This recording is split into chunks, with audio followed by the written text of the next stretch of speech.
नमस्कार। Hindi educational channel में मैं आपका स्वागत करता हूं। आज मैं आपके समक्ष उपेंद्रनाथ अस्त द्वारा रचित सूखी डाली एकांकी नाटक का शीर्षक या नामकरण की सार्थकता को लेकर उपस्थित हुआ हूं। एक वीडियो के रूप में मैंने इस एकांकी नाटक को 4 भागों में बांटा है। प्रथम भाग में यानी पार्ट 1 वीडियो में मैं इस एकांकी नाटक का सार या सारांश या कथानक या कथा वस्तु को प्रस्तुत किया है, जबकि दूसरे भाग में यानी पार्ट 2 वीडियो में मैं एकांकी कला की दृष्टि से सूखी डाली एकांकी नाटक की समीक्षा को प्रस्तुत किया है और तीसरे भाग में यानी पार्ट 3 वीडियो में मैं इस एकांकी नाटक का उद्देश्य या संदेश या प्रतिपाद्य को प्रस्तुत किया है तथा चौथे भाग में यानी पार्ट 4 वीडियो में मैं इस एकांकी नाटक का शीर्षक या नामकरण की सार्थकता पर अपने विचारों को आपके समक्ष प्रस्तुत करना चाहता हूं। तो आइए अब मैं इस एकांकी नाटक का शीर्षक या नामकरण की सार्थकता को पार्ट 4 वीडियो के रूप में आपके समक्ष प्रस्तुत करने की कोशिश करता हूं। इसे आप ध्यान देकर सुनिएगा। उपेंद्रनाथ अस्त द्वारा रचित सूखी डाली एकांकी नाटक का शीर्षक या नामकरण की सार्थकता। आधुनिक हिंदी साहित्य के श्रेष्ठ रचनाकारों में उपेंद्रनाथ अस्त जी का नाम बड़े ही आदर के साथ लिया जाता है। सच पूछा जाए तो ये हिंदी साहित्य में एक उच्च कोटि के कहानीकार, उपन्यासकार, नाटककार तथा एक श्रेष्ठ एकांकीकार व कवि आदि रूपों में भी हिंदी साहित्य जगत में प्रसिद्ध रहे हैं। सूखी डाली इनकी एक श्रेष्ठ, सुंदर तथा एक बहुचर्चित एकांकी नाटक है। यह एक सामाजिक यथार्थवादी एकांकी नाटक है। इस एकांकी नाटक के माध्यम से एकांकीकार ने संयुक्त परिवार की समस्या को बड़े सुंदर ढंग से दिखलाने का प्रयास किया है।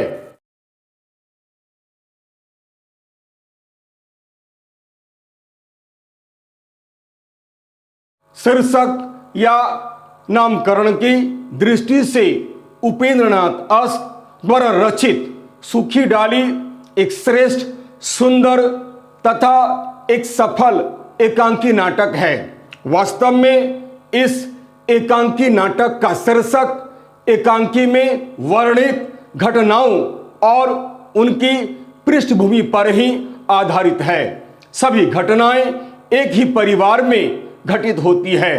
प्रस्तुत एकांकी का शीर्षक भावप्रधान, प्रतीकात्मक, आकर्षक और जिज्ञासा से भरा हुआ है।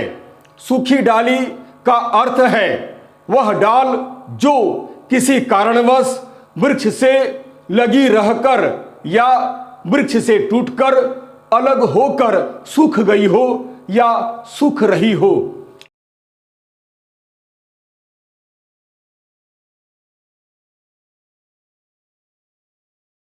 इस एकांकी नाटक की मूल कथा या कथानक एक संयुक्त परिवार की कथा है। दादा मूलराज इस एकांकी नाटक के एक प्रमुख पात्र हैं। इस परिवार में कुल 13 सदस्य हैं। दादा मूलराज इस संयुक्त परिवार के मुखिया तथा संरक्षक हैं। उन्होंने इस परिवार को अब तक एक सूत्र में बांधकर रखा हुआ है। ये वट वृक्ष की कहानी से बहुत अधिक प्रभावित हैं, जो अपनी डालियों को साथ रखने के लिए कुछ भी कर सकता है। उनका मानना है कि जब तक डालियां साथ रहती है तो वह हरी भरी रहती है, परंतु जब वह वृक्ष से टूटकर अलग हो जाती है तो वह सूख जाती है, उसका कोई वजूद नहीं रहता है। दादाजी की स्थिति भी इस परिवार में बिल्कुल एक महान वट वृक्ष जैसी है।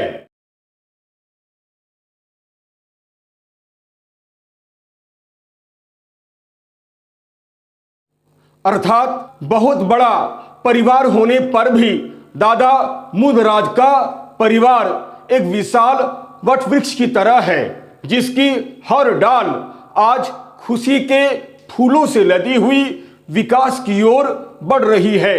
ये सदैव अपने परिवार को मिलजुल कर रहने का संदेश देते हैं। दादा मुदराज का विचार है कि जो डाल पेड़ से एक बार किसी कारणवश अलग हो जाती है, वह केवल पेड़ की छाया को ही कम करके पेड़ को निर्धन ही नहीं करती है, बल्कि स्वयं भी सूख कर नीरस हो जाती है। वे कर्मचंद से कहते हैं, मैं कहा करता हूं बेटा कि एक बार पेड़ से जो डाली टूटकर अलग हो जाती है, लाख पानी दो, उसमें वह ताजगी न आएगी। और हमारा यह परिवार भी बिल्कुल बरगद के महान वृक्ष की तरह है।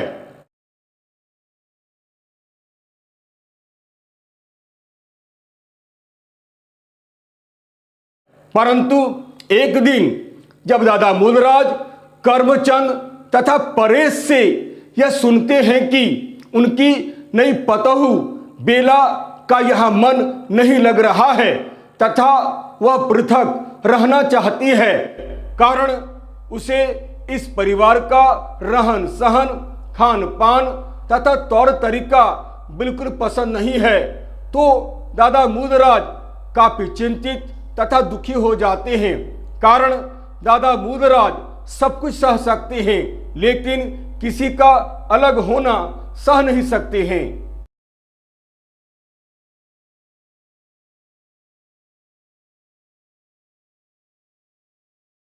इसलिए एक दिन दादा मुदराज अपने परिवार के सभी सदस्यों को केवल बेला को छोड़कर बुलाकर समझाते हुए कहते हैं कि हमारा यह परिवार एक महान वट वृक्ष की तरह है। मैं नहीं चाहता कि कोई डाली इससे टूटकर अलग हो जाए। हमारे घर में एक पढ़ी लिखी बहू आई है, यह हमारे लिए खुशी की बात है, अतः हमें उसका आदर करना चाहिए। यदि मैंने सुन लिया कि किसी ने छोटी बहू का निरादर किया है, उसकी हंसी उड़ाई है या उसका समय नष्ट किया है, तो इस घर से मेरा नाता सदा सदा के लिए टूट जाएगा।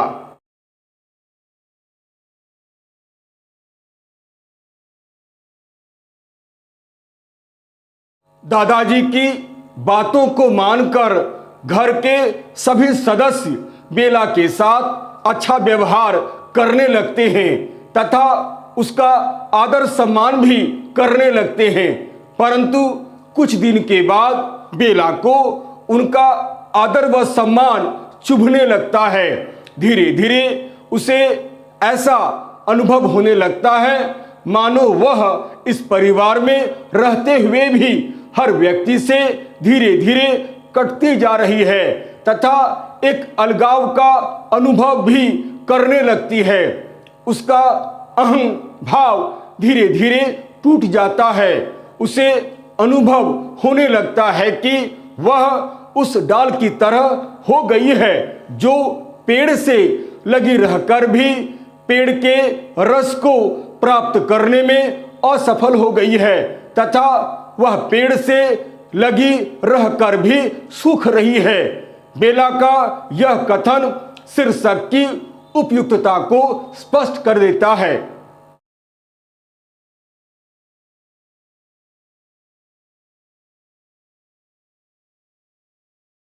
जबकि बेला सबके साथ मिलजुल कर काम करना चाहती है।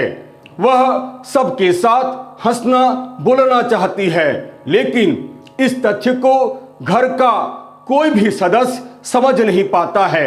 यही कारण है कि जब दादा मुदराज बेला को इंदु के साथ काम करते हुए देख लेते हैं तो वे इंदु पर बिगड़ने लगते हैं। बेला यह सब देखकर असीम पीड़ा से भर जाती है। वह अपनी व्यथा को रोक नहीं पाती है। वह दादा मुदराज से कहती है कि क्या आप चाहेंगे कि पेड़ से लगी लगी वह डाल सूख कर मुरझा जाए? बेला का यही कथन शीर्षक के औचित्य को प्रकट कर देता है।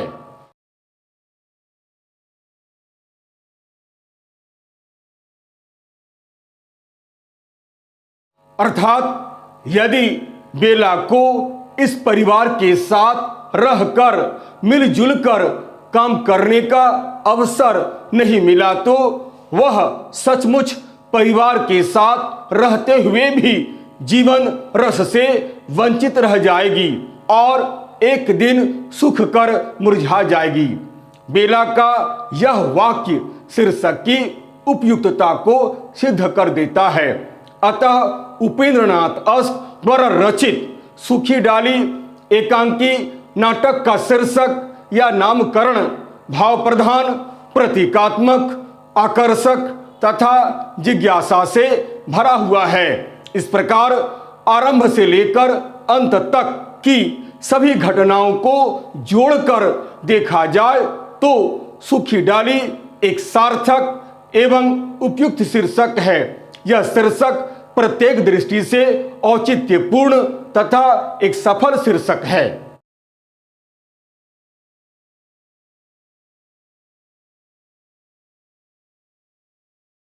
यदि आपको यह वीडियो अच्छा लगता है तो आप इसे लाइक करें, शेयर करें और तो और सब्सक्राइब करना आप बिल्कुल नहीं भूलें।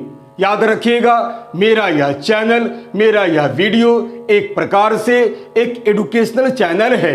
मैंने इस चैनल का निर्माण विद्यार्थियों के हित को ध्यान में रखकर ही बनाया है।